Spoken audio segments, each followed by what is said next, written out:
ভাৰ্গৱজ্যোতি দাসৰ কথাৰে কবিতা শিৰোনাম সপোন হেৰাই গ'ল।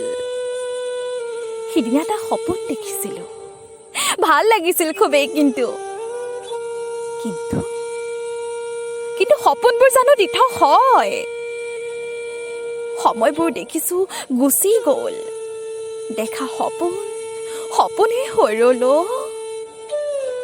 বাস্তৱত পৰিণত হ'ব বুলি ৰৈ আছোঁ,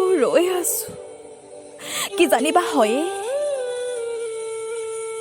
সপোনৰ কোনো ঠিকনা নাথাকে কোনো সময়। হঠাৎ এটি মুহূৰ্তত আহি যায় আৰু বিচাৰি পোৱা জানো যায়। বাট চাই ৰ'ম সেই সপোনটিলৈ, নিশ্চয় এদিন সফল হ'ম। ধন্যবাদ।